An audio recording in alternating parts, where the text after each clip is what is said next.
الحمد للہ رب العالمین والصلاة والسلام علی رسول اللہ وعلی آلہ وصحبہ اجمعین ومن تبعهم بإحسان إلى يوم الدین. سبحانك لا علم لنا إلا ما علمتنا إنك أنت العليم الحكيم. سبحانك لا علم لنا إلا ما علمتنا إنك أنت العليم الحكيم. رب اشرح لي صدري ويسر لي أمري واحلل عقدة من لساني يفقهوا قولي. رب زدنا علما رب زدنا علما رب زدنا علما نافعا.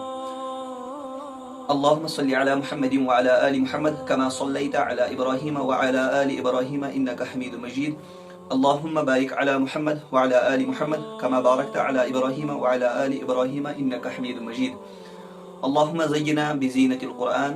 اللهم زين أخلاقنا بزينة القرآن. اللهم طهر قلوبنا من النفاق وأعمالنا من الرياء وألسنتنا من الكذب. السلام علیکم ورحمۃ اللہ تعالی وبرکاتہ. امید ہے کہ آپ سب دوست احباب بخیر و عافیت سے ہوں گے. اللہ تعالیٰ آپ کو خوش رکھے, اللہ تعالیٰ آپ کو اپنے حفظ و امان میں رکھے. تو آج کے اس سیشن میں ہم جانیں گے کہ ہم قرآن مجید کیسے پڑھیں گے, ہم قرآن مجید کو کیسے ہیجے کر سکتے ہیں. تو سب سے پہلے ہم جس علم کے بارے میں جاننا چاہتے ہیں تو ہم اس کے اصطلاحی معنی کو سمجھنا چاہتے ہیں. تو علم اصول حدیث اس کا اصطلاحی معنی وہ ہے التجوید هو اداء الحروف من مخارجها الخاصة مع صفاتها اللازمة والعارضة بالسهولة وبغير كلفة. علم اصول تجوید اس علم کو کہا جاتا ہے کہ تمام حروف کو ان کے مخارج کے ساتھ ادا کیا جائے اور صفت لازمہ کے ساتھ, کسی جھنجھلاہٹ کے ساتھ نہیں, کہ سامنے دیکھنے والا یہ محسوس نہ کرے کہ یہ حرف مشکل ہے.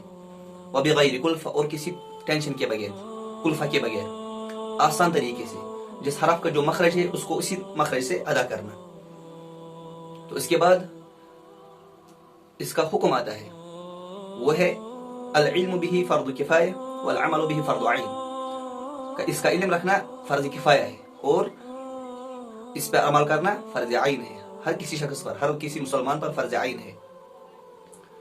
فضیلت کے بارے میں جہاں تک بات ہے تو حضرت عثمان رضی اللہ عنہ فرماتے ہیں کہ رسول اللہ صلی اللہ علیہ وسلم نے فرمایا خیرکم من تعلم القرآن وعلمہ.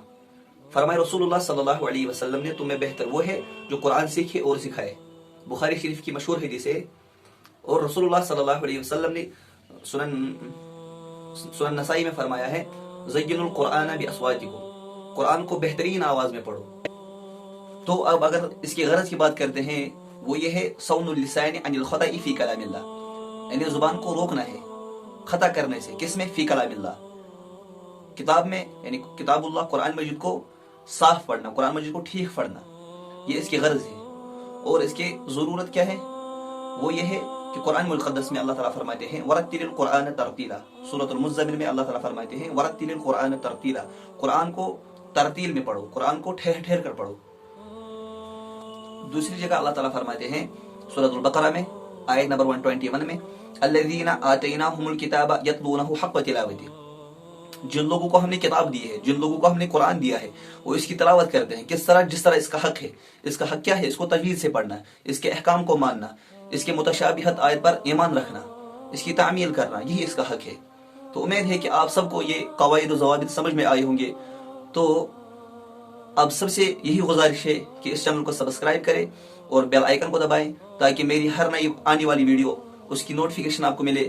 اور اس چینل کو زیادہ سے زیادہ اپنے دوستوں میں شیئر کرے, اپنے رشتہ داروں میں شیئر کرے, تاکہ اللہ تعالیٰ آپ کو بھی جزائے خیر دے اور مجھے بھی جزائے خیر دے. والسلام علیکم ورحمۃ اللہ تعالی وبرکاتہ.